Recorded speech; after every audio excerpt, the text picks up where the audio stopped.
I have some things I want to ask about.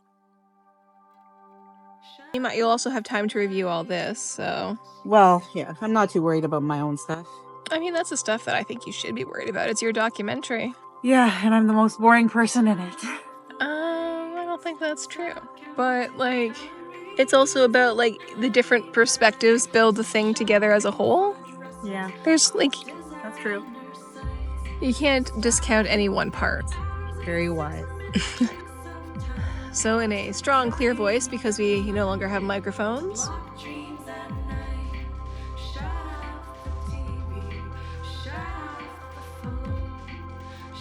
My name is Jeanne. My derby name is Mean Bean, and my derby number is 83. All my pronouns are she, her. I am 40. I'm going to be 41 tomorrow. And I'm married, and I have a 15-year-old daughter. I am an accountant, not the sexy kind, the CPA kind. I joined Ottawa Roller Derby almost 2 years ago. Okay, we're talking about your ankle injury. Allie and I were in a group, and I was pushing through the scene.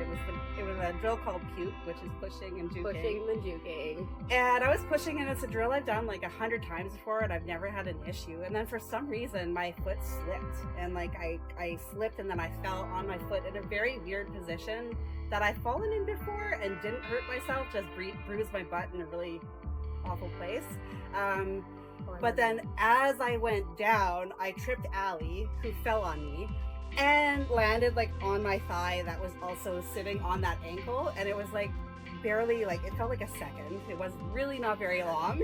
At the time, I didn't know it was sprained. I just knew something was really wrong. I was the one that took your skate off. I didn't go over right away because there were other people there already. I didn't know until after when I got home, and my husband told me, he's like, Allie was really upset. She was crying, and I was like, why? And I felt so bad. So you want to say your side of the story? In retrospect, it feels weird because you're the one that got hurt and I was the one crying.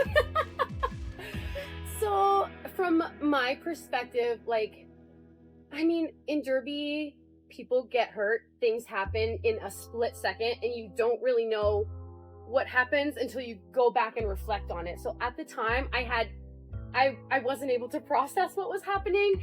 Allie was so sweet, and then helped me get all my stuff away from, because I just scattered my shit all over the place. I was like, fuck this. I'm like... Our league specifically has like a huge focus on safety, and like just like the guilt, I guess, like washed over me.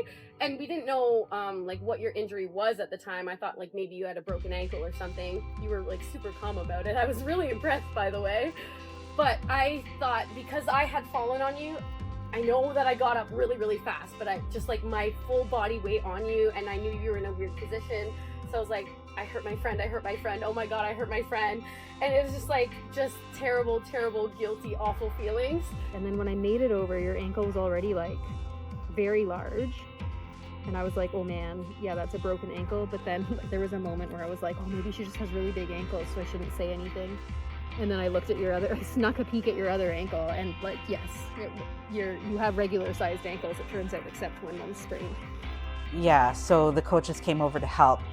What I wanted to mention about Ven and Baywatch is that they were so sweet and very compassionate when it happened.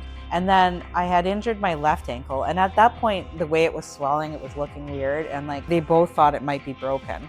So they were saying like, do you want to go to the hospital? We can bring you to the hospital, or we can bring you home. And I said, that's not necessary. I have my car and it's my left foot and I can drive home.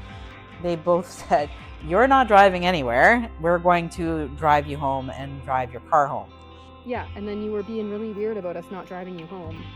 Because it was beginning of practice. Sure. As long as I didn't touch it, it didn't hurt. And even then, touching it, most places didn't hurt. Baywatch got me some crutches, and then I'm just like, listen, like, because again, it was the beginning of practice. Yeah, so it was my first practice back, and I skated for like, I don't know, 15, 20 minutes before you sprained your ankle. And my husband was there too, and I said, guys, just do your practice, and I'll just sit and watch. I'm not in pain. I had ice. It like took a lot of convincing for you and Fred that Baywatch and I were gonna drive you home. And then like, I wasn't able to talk to you about it because you were ushered off the track so quickly. And like coaches took over, and then you went home, and I had to continue through practice like like normal, and it just felt wrong. Like it felt weird. I mean, you probably understand through Derby, you have ups and downs, you have good days and you have bad days, and I was really questioning myself that day.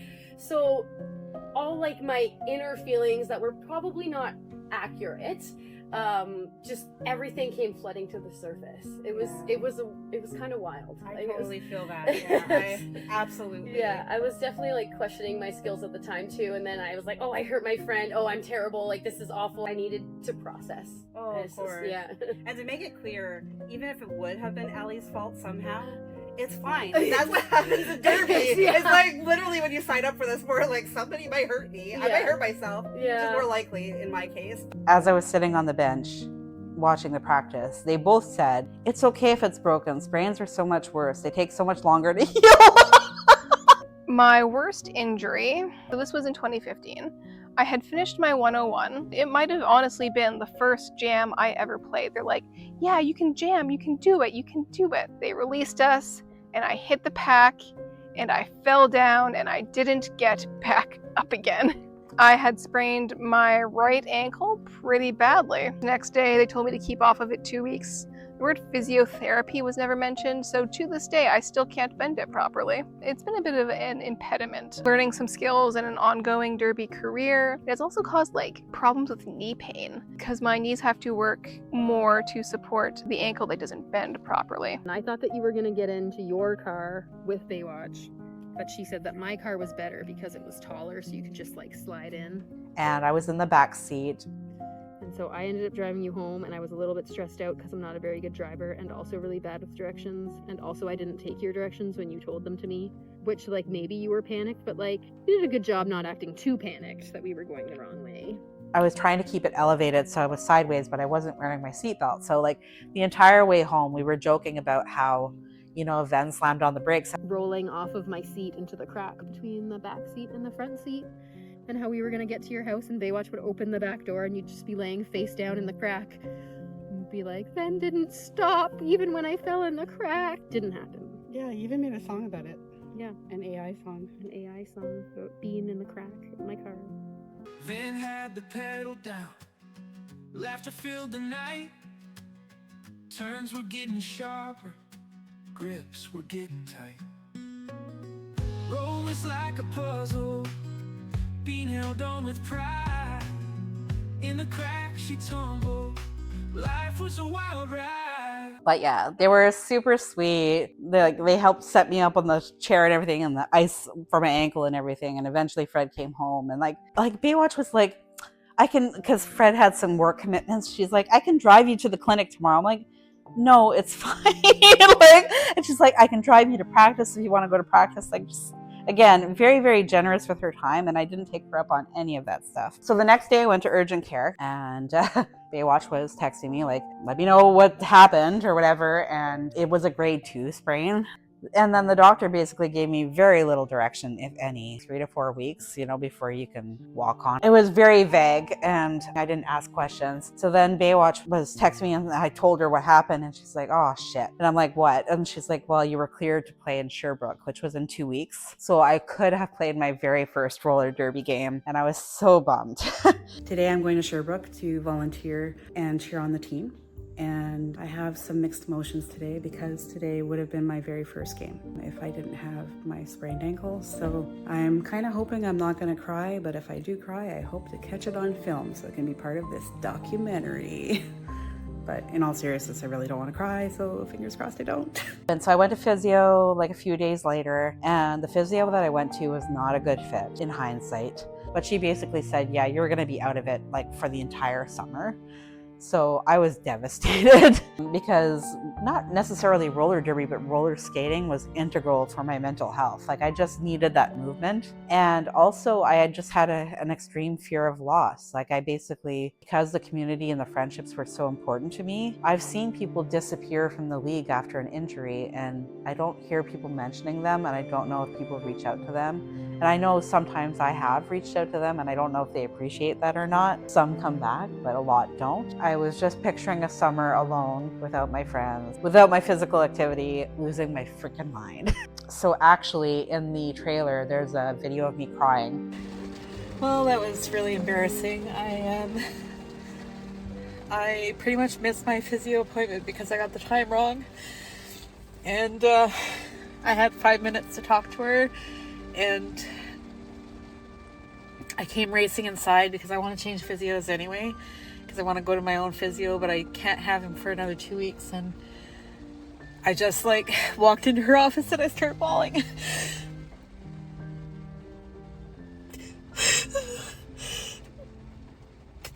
And I don't even know why.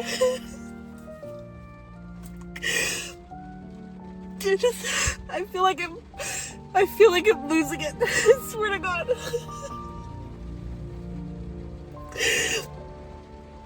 It was shortly after I had decided to film the documentary. So I basically got back to my car and had a complete meltdown in my car. And as I was melting down, I thought this would be great for the documentary. And then I went and got a massive bowl of ice cream. Oh yeah, and then I saw my regular physio who gave me a much better prognosis. I have not been very good about doing my physio. I was for a bit, and then I'm like, oh, it hurts. I definitely still have limitations for sure. I definitely had some crying spells about basically having to relearn to skate, because when I put skates on for the first time again after the injury, my legs were shaking so freaking bad. I had a hard time. Even simple things like going on my toe stops hurt like hell. A lot of things were hurting that had never hurt before. Today is one of the first handfuls of times that I'm back on my roller skates. My surgeon cleared me to start skating again, but really wanted me to avoid falling as much as possible. So I am currently sitting on a wheeled walker that I have been skating with and pushing around to keep myself upright. And today I'm with my wonderful friend Jeanne skating around, and we've done a couple of laps with me just pushing her around to try and rebuild some of my muscle and also my coordination and reteach my nerves how to do things. It's supposed to resolve itself over the next 6 to 12 months, but for the moment it means I need to reteach my body how to do things like skate at all. When a lot of people are coming back into roller derby post-injury, a lot of the times we end up hearing, like, I got back into it too fast, I should have taken a bit more time, because people end up kind of re-injuring themselves as a result, or not giving their bodies enough time. But because so many roller derby athletes love this sport and just want to be back as soon as possible, that risk ends up being kind of worth it. But I need to do the right thing for my body and listen to that medical advice. And I also say this to pretty much everybody that I coach: take the time that you need to recover. It's important, and your body will ultimately thank you for it at the end of the day than when you push it, even though you really, really want to. And trust me, I know how much people really, really want to. My name is Angel, and my derby name is Poison. Pronouns are she, they. Right now I play with Ottawa Valley Roller Derby. I have lore of the history of derby in the city. So I've been playing derby for almost 13 years. So I've been skating on the A travel team, the B travel team, house teams, all of the above. I also do coaching. So I took a year off for cancer treatment. I call it the cancer fuckery. I actually was playing a tournament in the States as a blocker that time. If you want to be a good derby player, play all the positions. And then we played that tournament, and then a week later I was diagnosed with stage 3 uterine cancer. Oh, I guess that explains why I felt really tired all the time. You know? Oh no, I was actually really sick. Okay. So a year of like surgeries and chemo and radiation, so I took a year off. So when I came back, I just strictly just blocked. So you came back to derby after cancer, and what was the decision there? To come back? Yeah. I always wanted to come back. To me, it was just like I'm just taking a break to kind of like take care of this cancer fuckery, and I'll be right back. There was never a question that I was going to come back. And I would come back and visit, and of course everyone would be like, oh, and I'm like, keep your germs to yourself. I have no immune system. Thank God this was before the pandemic too. It's very shortly after that I sort of returned to normal life and derby and work and like really getting my groove, and then the pandemic hit. And then I was just like, well, that's not exactly fair now, is it? For me, personally, little old me in a global pandemic, didn't like that at all. Mental health wise, I started to struggle before roller derby with depression? Before the pandemic, Fred's parents moved in with us, and Fred's father was immunocompromised. So when COVID happened and it just exploded and so many people were dying, we really took it very, very seriously. We were isolated, like we did not go anywhere. And it was really hard. And at about a year into the pandemic, I lost a really important mother figure in my life due to complications from diabetes. And then later that day, my mother called to tell me that she had lung cancer.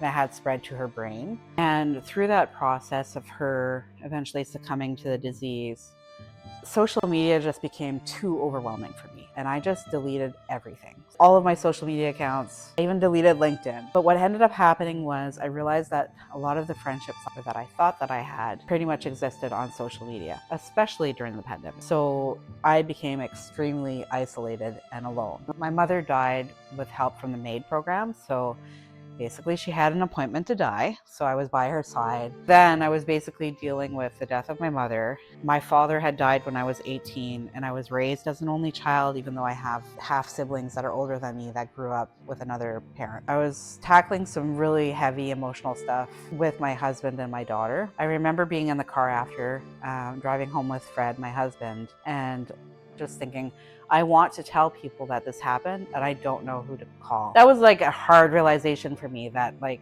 I was missing that friendship. And then my son died, so there's not, So he died on Halloween. For the first 4 or 5 months, if I got dressed and brushed my teeth, it was a good day.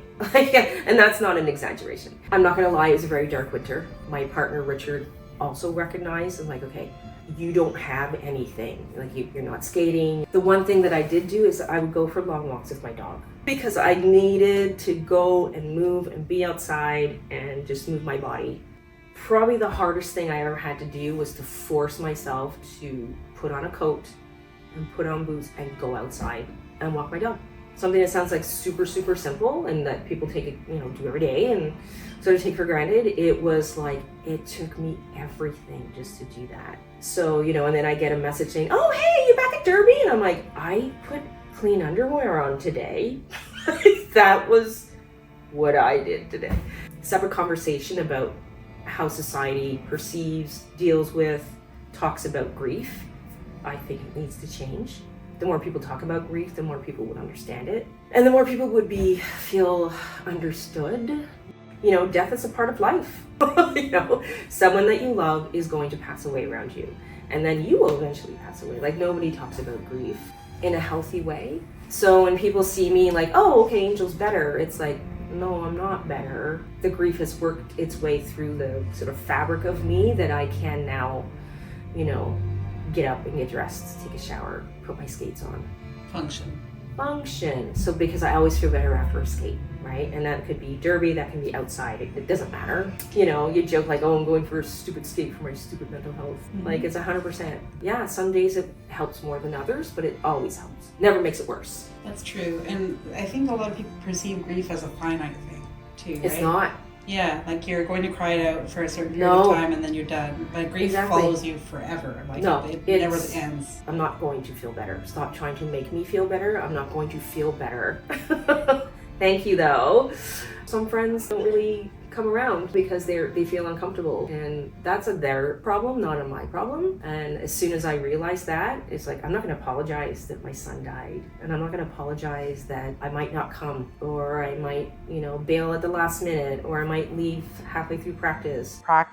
My father-in-law had just passed away, right? And I was just not in a great headspace, and then I had enough, and then I just skated off, changed my stuff, and then went and sat in the car and cried for a good hour until practice was done and my husband could join me in the car. It's better to talk to somebody who really understands, but you don't have to have suffered that kind of loss to be there for somebody. And a lot of people don't know how, and that's okay too. I was gonna say there's no handbook. Well, actually there is. There is a section for friends. You can look up the chapter and it tells you how to support somebody who's grieving. I was struggling with burnout and then eventually depression. It was very, very rough after that for a long time. And then eventually I got into derby, and I went from being alone and isolated most of the time to finding a community, which was really, really special. And it gave me that sense of something I needed. And I'm still struggling currently with depression. And what's really nice is I know that I have people who will reach out to me and check if I'm okay, which is really nice. Yeah, so in a lot of ways, Derby has helped my mental health, brought me out of isolation, which was really important because my depression wants me to isolate. It is that voice in my head that says, delete everything, quit everything, stay at home, don't talk to anybody. Like, I am constantly fighting that voice in my head every single day. And Derby has helped in that sense where it's an activity that I look forward to going to most of the time. And even when I don't, I know that I have friends there that are hoping that I'll be there, which is like that extra little boost sometimes that I need. As I was going through the depression, your brain kind of tells you, still, as I am going through the depression, present tense, my brain tells me that what I want is to be isolated. But instead, what I'm doing right now is I'm floating in my pool with KO, my friend, who I met through roller derby. My actual government name is Kelly, and my derby name is Carnage, and my pronouns are she, her. Me and my business partner and platonic love partner, Slice, we have a podcast called Coming Hot Into the Box with Slice and Carnage. It's a roller derby podcast. I am part of Shoreline Roller Derby out in Groton, Connecticut. For the 2024 season, I was coach of our team, the Kraken Skulls, and I have been head of coaching and training in the past, but I am now pivoting and going to be focusing more on officiating and cultivating our short track roller derby team. How long have you been playing derby? 13 years. I found derby exactly what I needed to. It came at a point where I was in a really toxic, horrible relationship. I felt very alone and very lonely, and I found derby, and I've never had a community. Derby gave me a purpose. It kept me healthy. It kept me thinking about my health and being active, but it also supported me when I needed it the most. I found roller derby at a point in my life where I was very, very low. I was just looking for something new to get into to sort of take me out of my head and put me in my body. And it helps in, I don't want to say it's unhealthy, but like as far as escapism goes, because then I don't have to deal with the shitty thoughts in my head because I'm too worried about not dying on wheels. So I get 2 hours of reprieve from all the bullshit happening up there. I loved it. I loved learning how to skate. I wasn't sure how I would feel once we started like hitting each other, but the first time somebody hit me, I was hooked. I was absolutely hooked.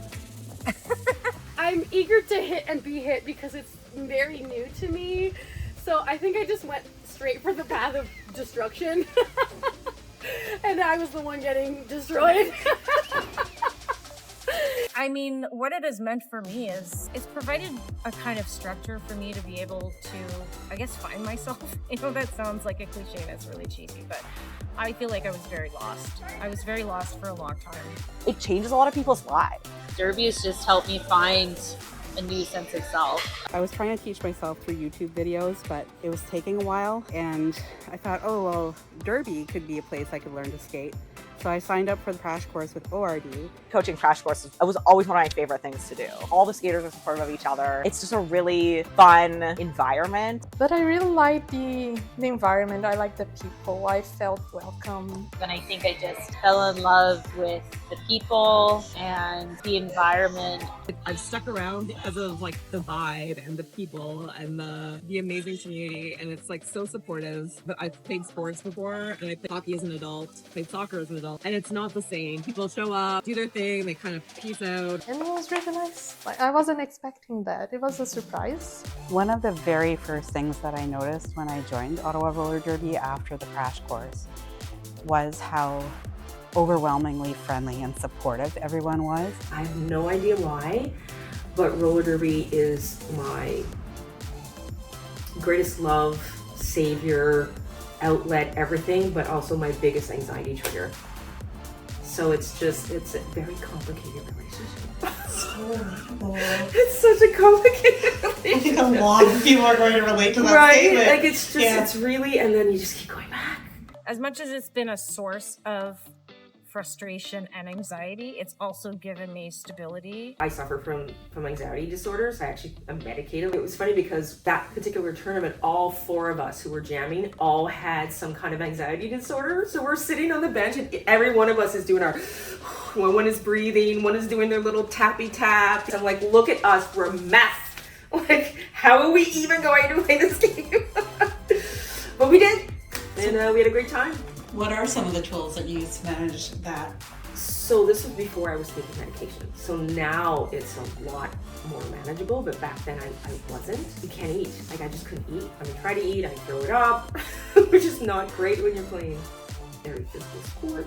And same with my teammates. That was the main thing, is like you couldn't eat because you're just so nervous. Yeah, I often ask myself, like, really, Angel, this sport, the one that makes you the most anxious in the world? There's nothing like trauma bonding at a derby tournament.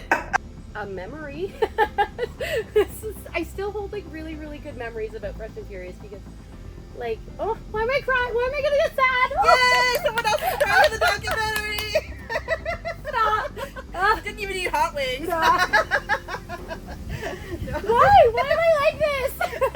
1 sec, I want to make sure it's still recording. Not because you're crying, it's just because my phone can be weird sometimes. Okay. Do you want these? No, assessments trigger my anxiety for sure.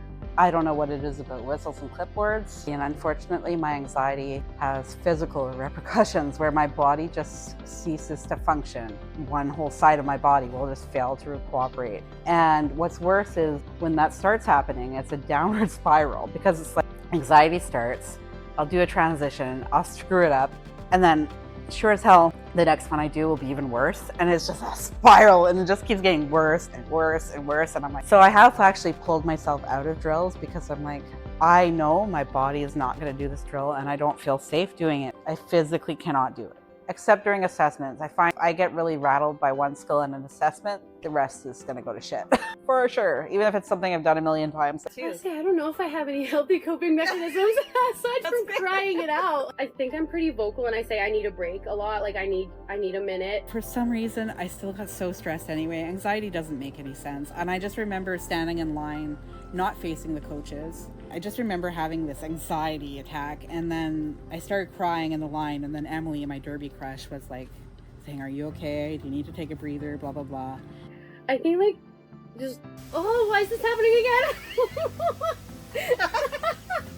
Like, I'm so sorry. Just talking about it. I hear and you. Like telling you and telling like Patty, my derby bestie, connecting with people who I feel have the same, they're going through the same things as me. Mm-hmm. And like connecting with people who understand. Yeah. I think that's kind of what I need the most. Yeah, yeah, I get it. Crying about it is a good release. Talking about it is a good release. Yeah.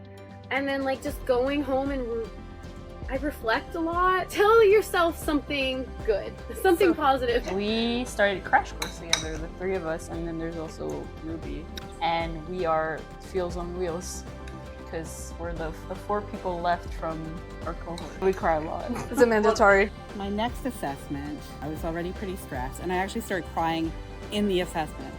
Trying as much privately, but I'm sure people noticed. And I remember my husband was there with me and Noemi asking me if I'm okay.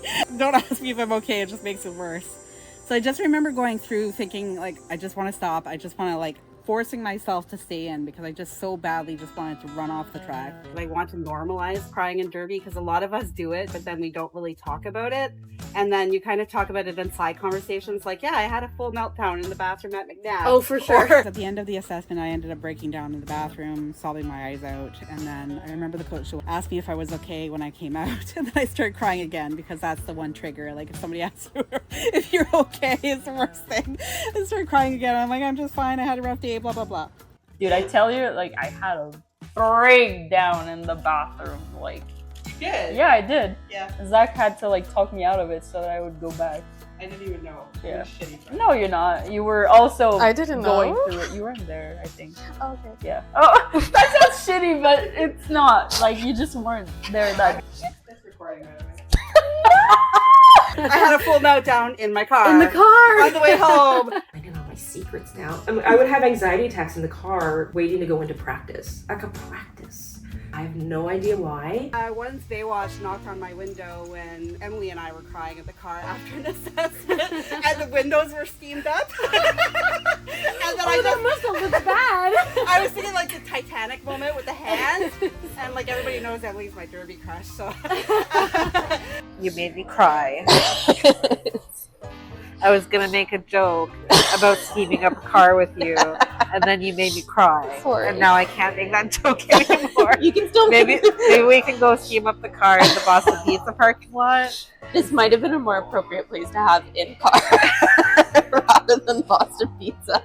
I didn't think you were gonna make me cry, but I'm so pleased that you did because this is great content.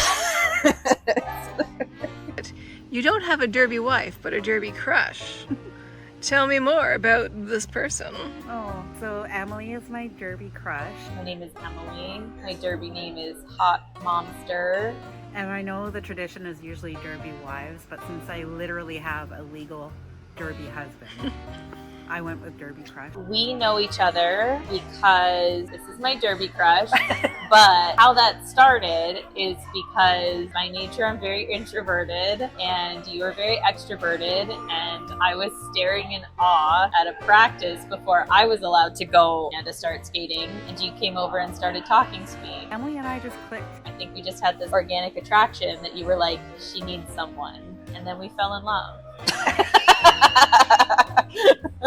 I don't know, we just seem to kind of get each other, and we take turns having meltdowns and crying at each other. It's nice to have a close friend who can feel safe to vent to, who you can trust, and who gets it. That's very sweet.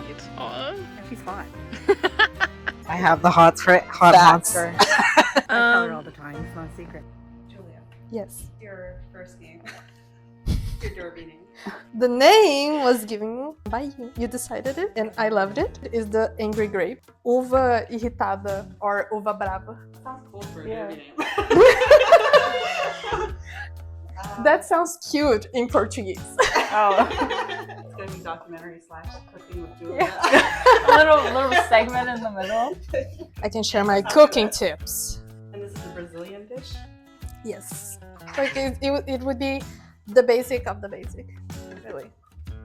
She's like doing more than I've done in like a month, and she's like, that's just a basic meal. She's been slaving away for like an hour, and this is the basic of the basic. Yeah. I actually cook my own lunch every day, and it's kind of this thing. I could never. I'm kidding. I respect that. You're awesome. I'll share a cooking tip. So if you want to do anything, a salad with tomato, and you want to use the tomato juice, add it and add salt. Let it rest for a bit. The tomato will produce more juice. Yeah. When I was a kid, we moved a lot, and I found it really, really difficult to make friends, and I was bullied a lot when I was a little kid. I just remember when I got to high school, I remember being adopted by an extrovert, and we're still friends. That just really made an impression on me. I just like to collect introverts like Pokemons. So if I notice somebody's alone and they seem a bit uncomfortable, then I want to make them feel more comfortable by being a friendly face. Like I call myself like the golden retriever or the Walmart greeter of 4D because I'm often like one of the first people. You know, they say your personality can match your dog. I feel like I'm like go up to you, tail wagging, like, "Hi, are you new here? What's your name?" Like I can be having the worst day and come to Derby and I just feel so much better. I once I get a good skate in. It's helped me come into my body more. It's extremely athletic. And I initially started Derby thinking it'll be an activity I can do, maybe I'll get in shape. And then I realized that I'm gonna have to get in shape if I want to not kill myself playing Derby. So it was a lifestyle change for me. Started eating better, working out. There were other habits that took a few years to kick, but it really kicked off a lifestyle change for me. Especially in the beginning in level 1, which is all no contact and that's all individual skills. My struggles were definitely just, I've never done a sport before. I've never done anything that required my body to move in this way, to have this level of endurance. I've been strength training and lifting for years, and none of that meant anything to what I needed to be able to do on skates. So a lot of it was just general frustration of mentally understanding what I needed my body to do and it not being able to make myself do it because I was just friggin' scared. I'm fat. I'm not saying that as an insult, it's a fact. So I'm fat. And before I started roller skating, my biggest fear was what happens if I fall and I am not close to anything that I can get back up again. That will be humiliating, like especially if I go to a rink or something. And I was really inspired by 2 roller skate influencers. One of them is Dirty Deborah, and she has a video on YouTube.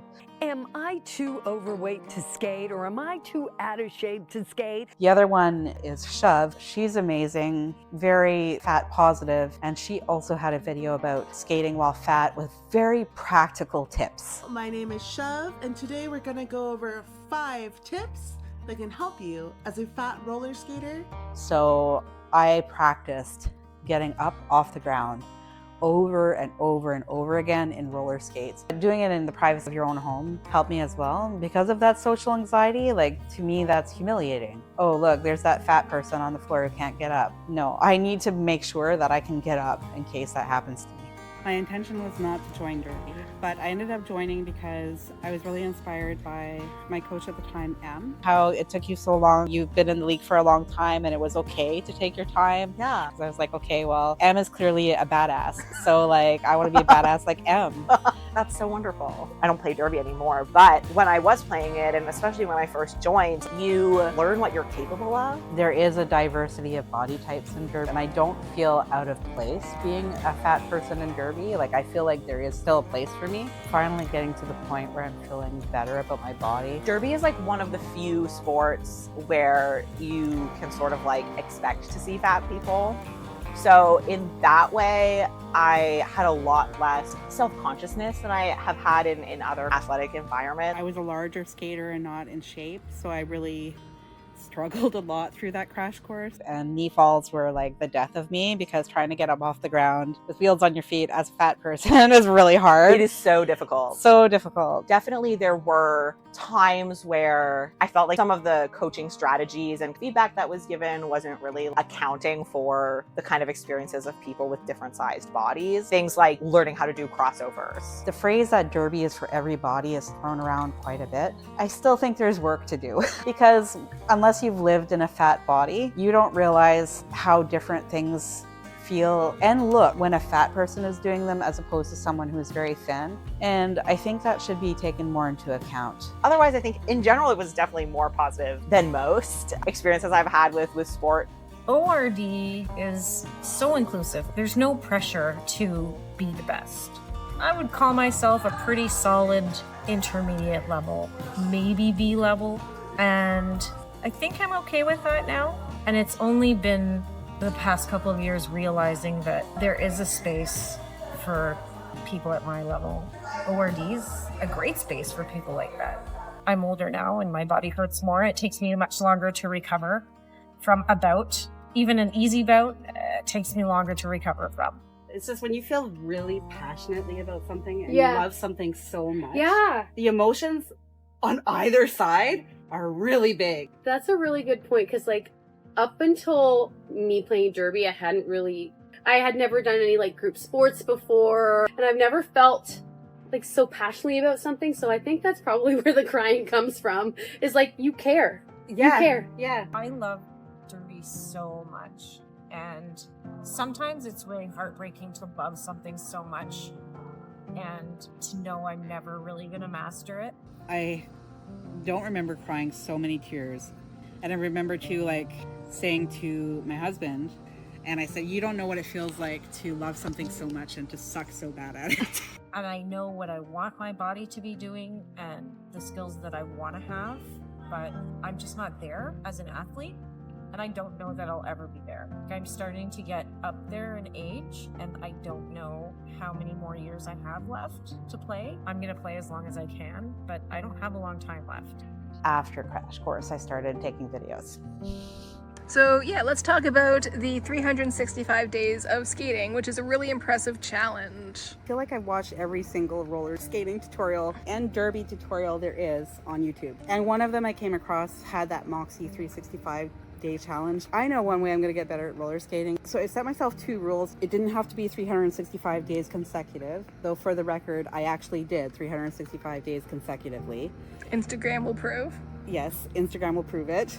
And then the second rule was that there was no time requirement. So if I was feeling really shitty that day, all I had to do was put on my skates, even if it was like for 2 minutes, that counted. And through the whole year, I think that happened 2 or 3 times where I literally put my skates on, my pajamas, skate back and forth in my basement and call it.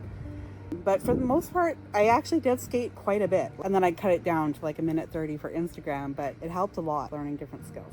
I try to be as honest as possible with my reels. So if I fall, it's going up. I'm disappointed if I fall off camera because it feels wasted to me, especially if it's a good one. I also post a lot of my struggles. So when I'm struggling through a new skill, etc. And I have had feedback from people saying that that was helpful for them. People park skating and they're so good. You don't get to see the part where they were like really scared or where it was really bad for like a really long time. And it kind of makes you be like, oh, well, you were just immediately good at it. And I don't think I will be, so I'm not going to bother. But I never would have done it if you hadn't been park skating and been filming and posting, especially like the parts that were not so glamorous. Right? But we are a rec league, so we're never going to have the competitive edge that some of the competitive leagues have, and that's okay. Our main goal is to like have fun. Maybe we win, maybe we don't. Who cares? We're going to go out and we're going to learn something. And the best games are when we learn something and we play together. Like we do stuff together at the same time. And like those are moments we really celebrate. And since moving up to level 2, my biggest struggle is dealing with people who are really competitive because I'm not competitive. Kids never wanted to be on the same team as me.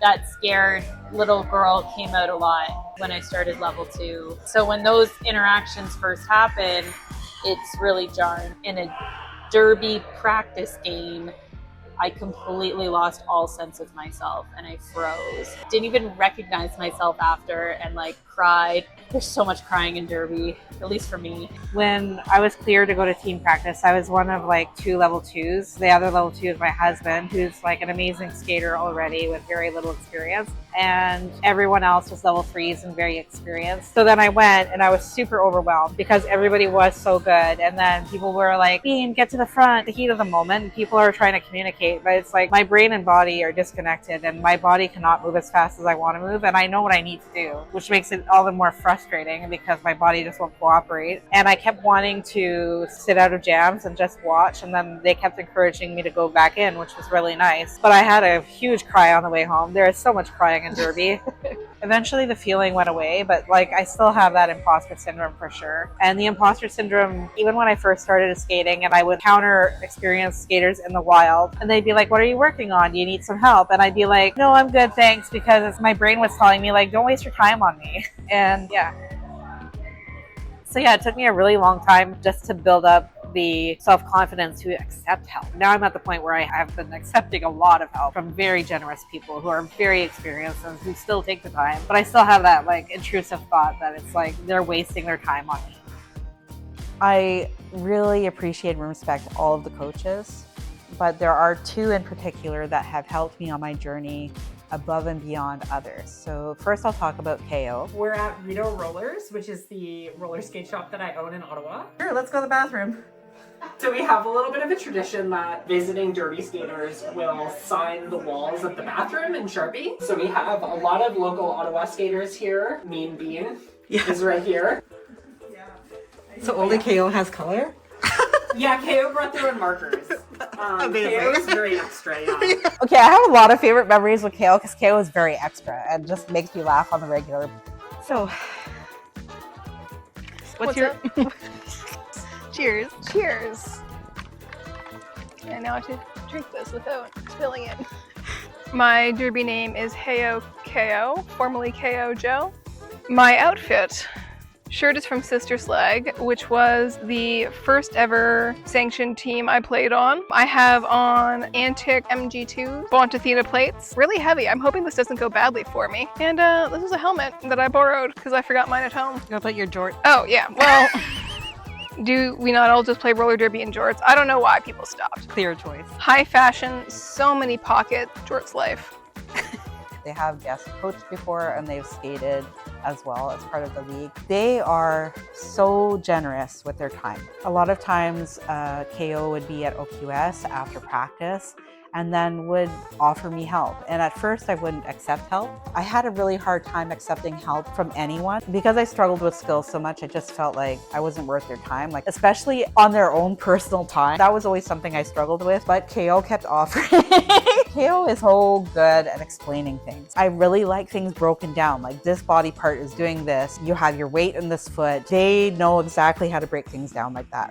Actually, I think it was KO who offered first. They had offered to hit me. Yeah, and I basically wanted to learn how to take a hit. So KO and I went to Lansdowne and KO hit me a bunch of times and it was amazing. And it was very, very helpful. What's your favorite costume? I think it's my pinata costume. That's fair. It's a really good one. But then Gloria said that she was having this music video, and I'm like, oh, it'd be hilarious if a pinata hit you, like kind of Uno reverse card, right? I saw that one. I'm like, what? No. How come I didn't know about this before? I wanted you to hit me in it. One day, all right. We will make arrangements. I still need to find a way to dress up as a bat. Yes. KO is actually like planning this birthday thing for me tomorrow, which is amazing, and I'm so grateful and again feel very undeserving, but that's a whole other mental health thing.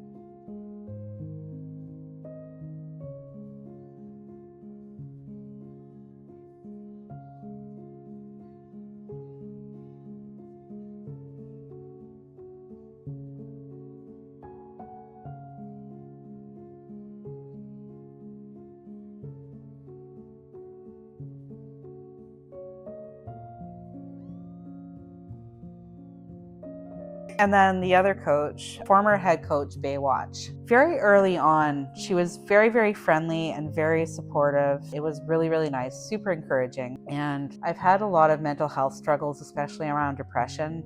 And this is the third time that I've quit. And Baywatch was basically the reason the last two times that I came back, because she was so supportive and just really understanding and empathetic and just knew what to say, I guess, to like, see, there's the tears. Yeah. So, yeah. And very appreciative. But also, speaking of favorite Derby memories being outside of Derby, some of my favorite memories involve Baywatch and her showing me how to do things at OQS, for example, and just her screaming at me while disco tunes are playing in the background. And you'll see in the video, but like I just can't stop laughing because she's just so exuberant and it feels so ridiculous, but it's so fun at the same time and you really do learn a lot. The one thing I have in common with Baywatch is we both fall a lot. So she sent me a meme once that said, "I don't fall, I'm just checking for gravity." And then that became like an ongoing joke. So that became this whole thing. That was also another fun memory, is just us falling over and over and over again. Baywatch as well has been so generous with her own personal time, showing me things. And it's not just me. If there were Derby people there and they would ask her for help, and sometimes even if they didn't, she would come over and help them. And it was just so generous and so wonderful and very, very sweet. You're not very tired. Push me up the pillow and like. Hard way. You're not very old. Hard way. You're fine.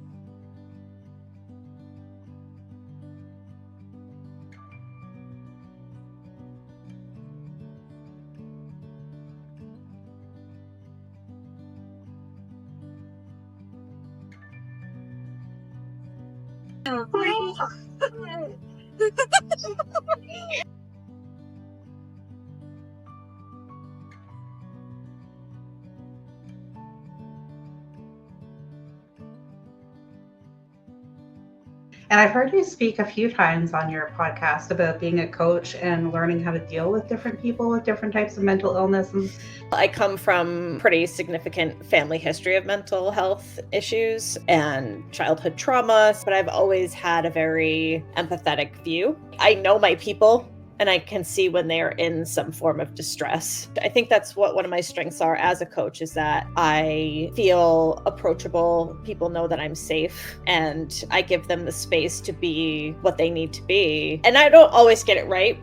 I don't, I'm learning. It's the communication, really. It's the talking it out. I'm not going to be everybody's cup of tea. The first time I almost quit, I almost didn't admit this, but it affected me so badly. I was so distraught over the whole experience. I remember coming home and absolutely bawling in the shower, like huge, like wailing sobs, like, and I was like, this is supposed to be fun. And I'm like, this is not fun. Like, what am I doing? I ended up messaging Baywatch because at the time she was the head coach. In my mind, I had basically decided I was going to quit. But I'm just like, I'm gonna miss the next couple of practices. Can you just send me my assessment by email or whatever? She's like, what's going on? And like, she kept probing. So eventually I just said, you know, I'm just gonna take a break for a while. And then she asked for feedback and I gave her my feedback. And then I was aggressively comforted by Baywatch for like an hour? I don't know. She took a lot of time. And again, this is why I was getting weepy earlier about her generosity. Like, this is her personal time. She doesn't have time for this shit. I still don't understand like why she thought it was worthwhile, but I'm very grateful. But very, very caring, very empathetic, and very, very sweet and generous with her time. Yep, she talked me out of quitting that time, and she talked me out of quitting the second time. She was very comforting. Talked me into staying again. Yeah. Get aggressively Baywatched? Yeah. It's an experience. Yeah. You should. Yeah, just steam up your car. Emily got aggressively comforted by Baywatch when she steamed up my car. It's a pretty good experience, yeah. You feel very comforted, but like aggressively comforted. Like it's happening to you, whether you like it or not. She's very caring, and you will be cared for because she is caring for you. like yes, very nurturing, but in a very aggressive way, very passionate. So yes, I recommend to anybody to be aggressively comforted by Baywatch. We actually did an episode not long ago called Don't Be a Dick. And we did it, and you know, Slice and I talked a lot about it. We don't want our podcast to negatively impact our league. Like, we want it completely separate. But like, the stuff that's going on in our league goes on in every league. Like, the drama just happens. Like, people have personalities, and we have neurodivergent, strong, willful, like, think about what it takes to play derby, and that's the kind of people that you attract. So like, you know, there's just going to be shit. And I think having been through something like this before, I knew how to handle it this time, and I feel a lot better. I've made my boundaries and I've stuck with them. I was really upset when she resigned. I was like, I don't know if it's the depression. Like, I feel like my emotions are so extreme, but I cried when I saw that she resigned. I was like, because I don't know. And I get that that's not everyone's experience with her or with coaches. It's just, she's done a lot for me. So it's like, yeah. Yeah. She's a great coach.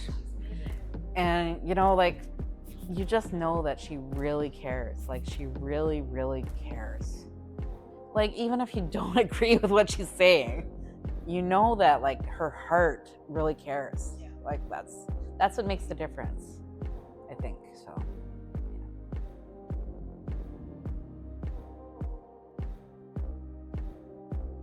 you know, when I was really, really depressed about what was happening, it was really a huge time of uncertainty for me over the summer. But I knew how many people supported me. They see my value, or they see what I bring, they see the effort. For me, I'm incredibly sensitive, like, to a fault. It is a problem, but I'm incredibly sensitive when it comes to being seen for what I do. I'm trying so hard for this league to succeed. And if I feel like that's being questioned, it's like, how? I hate the incredulity that some people bring out in me. It's for like, how do you think? What? I'm so confused. ORD is a space where I feel that my experience and what I bring to Derby is appreciated and seen and valued. It's a place where my leadership is helpful. I feel like it's a place where everybody's contributions are valued and helpful, and where we try and make sure that people know that. Sorry, I did forget one. Your game face. Like, how do you do that on purpose, or is it just natural? My derby face comes from the part of me that doesn't like quitting and doesn't like people telling me what I can and can't do. That's where that derby face comes from. It comes from that part of me, but it's completely involuntary. I don't plateau, I regress. And I regress hard. Like, I would have spells where like I felt like I completely forgot how to do certain skills. And it's so frustrating when it's something that you know you did and you were capable of doing, and now all of a sudden you can't. A lot of it is definitely psychological. I don't know why. I know progress isn't linear, but like, come on, cut me a break, please. Every single skill I have in roller skating, I have had to fight super hard and literally do homework to learn how to do it, even just to skate stride. I was practicing in my basement for so many days before I even joined Crash Course, and for me there's definitely a level of frustration. I've just worked super hard, and I know that, you know, you have to be patient, you have to put in the work, etc., and I don't think anyone can accuse me of not putting in the work, because I've literally skated 365 days in a row. I've put in the effort, and I know the coaches recognize that I've put in the effort, but something still is holding me back. That I'm kind of in a position now that with the sprain and having to relearn skills that I've already fought so hard to learn in the past, that I'm kind of on the cusp of deciding if I even want to go back to derby. And because it has been such a struggle and I haven't seen the payoff yet. Yes, I am proud of where I've come. Like, derby is supposed to be fun, and I just find, like, because there is crying in derby and I've been doing a lot of it, especially lately, I'm kind of figuring out where I'm going to go. Like, I don't know what August is going to hold for me. I don't know if I'm going to go back. This documentary might be my farewell. So, yeah. Do you have anything you want to say? Yeah, I'm going to make it really awkward, and I'm going to make you listen to all of the nice things I was going to say about you. Are you ready? No. I'm just so grateful for your friendship and how much you've pushed me and been so genuine to me. I can't come out because of my kids. You FaceTimed with me and we ended up skating for like 3 hours, and like, they don't have a huge place to skate, but none of that was ever an issue for you to reach out to me and to make sure that I was okay. I've never had a friend that I so quickly opened up to the way that I opened up to you. That I full on ugly cried in your car for like 20 minutes. And we joke about derby crushes, and I love that, and I don't want that to stop. But the truth is that I do love you and I do care about you. I love you too. And I would never want you to make a decision because it has to be for you. But I can't help but try and make my pitch. So just want you to remember how much fun that we have when we practice together, when we skate together. I want you to remember how much fun you have with everyone else. And it's not just about moving up, it's about how fucking hard we work, and it's about being in a group with people and knowing the friends that you have at skating, that we fight for all of those skills together. And it's not just you, it's me too. And I know that there's others that fight just as hard too. And we all want to play that game. And maybe it's because you had someone in your corner as much who can root you on and drag you out to that practice, and maybe I should be more of that person for you, the way that you've been for me. But I don't believe that this is the time for you to stop. You are strong enough and you are good enough. You can do it. I sure as hell know you can do it, because you're the one that made me do it and got me to where I am. I love you too. You made me cry. I have to say I love you too. Since before derby, I always felt weird saying I love you to people who weren't family or my husband. And it's like derby has actually normalized saying I love you to friends and meaning it, and like actually understanding what that is to love a friend. I do love you. But damn. I have shared with you things that I haven't shared with anyone else. And I feel like I can be at my most vulnerable with you. And I feel like a lot of times I do feel like I'm masking, especially at practice, because I don't want to bring people down with my depression. I think that toxic positivity is something that we need to talk about. There is a lot of pressure for people to, when they talk about something difficult that they go through, I notice that they often feel like they have to say, oh, but it's okay because I'm dealing with whatever. I know that we do that to be polite sometimes, and because we don't want to emotionally burden the other person. And that, that's totally legitimate, right? But I do think that sometimes, well, first of all, it's good to be honest. So if you aren't actually okay, then it's okay to admit that you're not okay. But also sometimes I've noticed, like something that I've started doing recently is sometimes I will share a personal issue going through with someone. And then instead of feeling pressured to say, but I'm okay, it's all fine, I will say, I'm telling you because I want you to know what's going on in my life and not because I need you to feel like you need to perform emotional labor for me. That way I feel like I can be honest and my true self, but also not put burdens on other people that they haven't asked for. And of course, if they want to be super nice and offer an ear, they can, but I'm also letting them know they don't have to. I just want them to know what's going on in my life so I don't have to pretend that everything's okay. So I appreciate that you're often the one who talks me off the ledge. Like that meme I sent you about each friend has to take turns being crazy. I feel like I've been the one being the crazy one a lot lately. So thank you for talking me down a lot. Regardless of whether I continue with Derby or not, obviously we're still gonna be friends, that's not gonna change. And you can still hit me. It can be such a trigger, especially around the assessment process. And obviously there's other times that I've cried, but I've cried really fucking hard over Derby, and that does not make sense to me. And I keep telling myself, this is supposed to be fun. I should not be having this experience. This is not normal. And it's not to say that there's anything wrong with Derby or some particular person or something like that, but I don't know why it triggers my depression so much. So the good of Derby is so good. So good. And it's good for a consistent amount of time. It's good for a lot of the time. But the bad is really bad. Really, really bad. And it hurts. And it's and it happens so cyclically.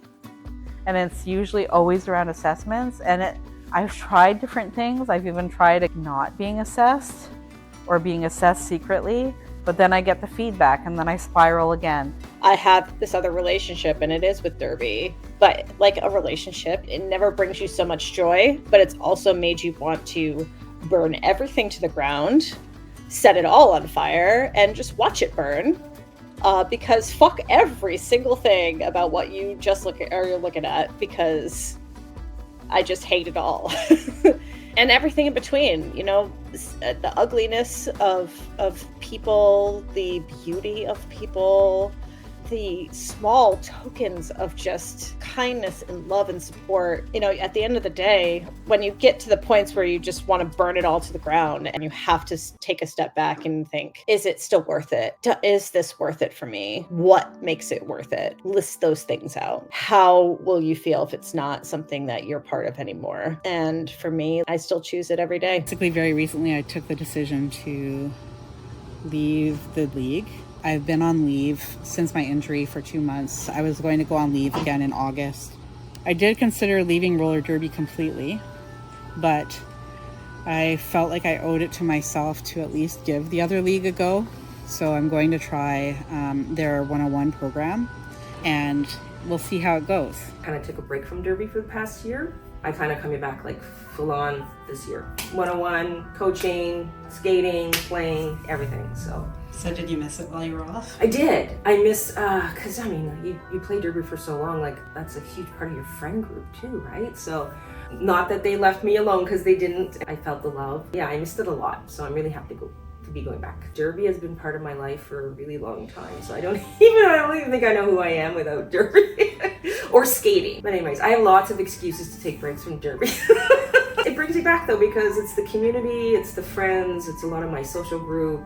It's the exercise. I need to have that outlet. But I just fell in love with the idea that I can't do this. It's going to be harder for me, but it's going to feel so good when I do it and I do it right. When I have hit those milestones, it feels so fucking good. And I just keep trying to hold on to that, because I struggle with each step of it. Each skill feels like a fight. Like none of this has come naturally to me. Ultimately, what I've gotten out of Derby, when I really think about how I started, I can look back and see how far I've come. I am really fucking proud of myself. It does matter to me, even if other people don't see that I'm as good as them or play as well as them or understand the game as well as them. I can still have that self-pride. Two things can be true at the same time. I can still have a lot to learn, but I can still be really proud of how far I come. We realize our privilege. Not everybody has a platform, but we do. Derby has all kinds of different people, and some of them are really need a platform and really need a voice. And god damn it, I'm definitely doing that shit. I guess it just goes to show that everybody has a story and everybody has a situation and everybody is worth listening to because you might just learn something. It's been really, really fun. And I think that's how I figured out that I really like video editing, and that's why I started the documentary too.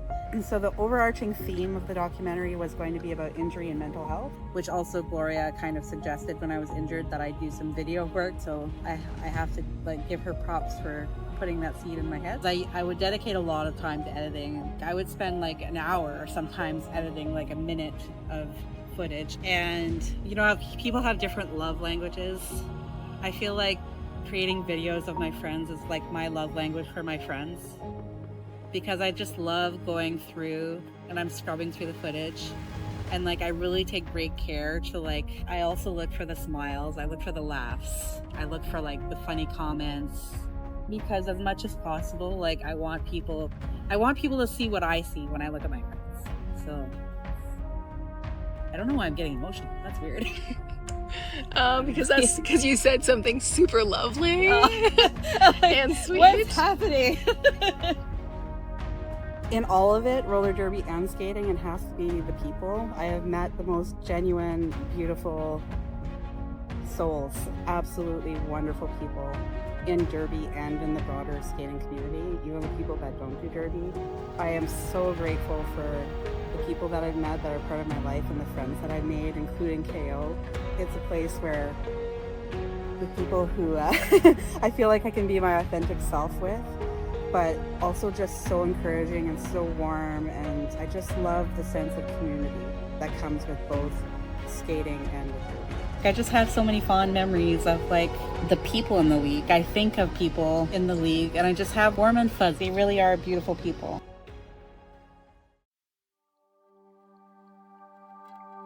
Shut off the lights.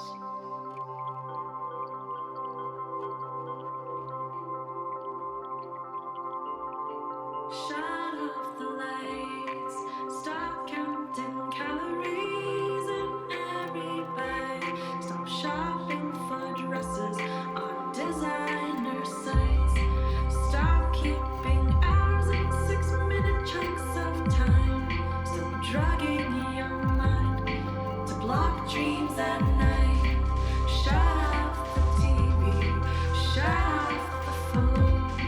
Shut off the laptops and all of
Oh, good. It's good for the documentary. I know, but we're in Boston Pizza. Oh, I'm so glad.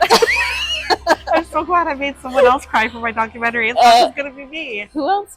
Oh, is I'm it? crying too. Oh, okay. My eyes are moist. Yeah, they're moist. And then I burst into ugly tears.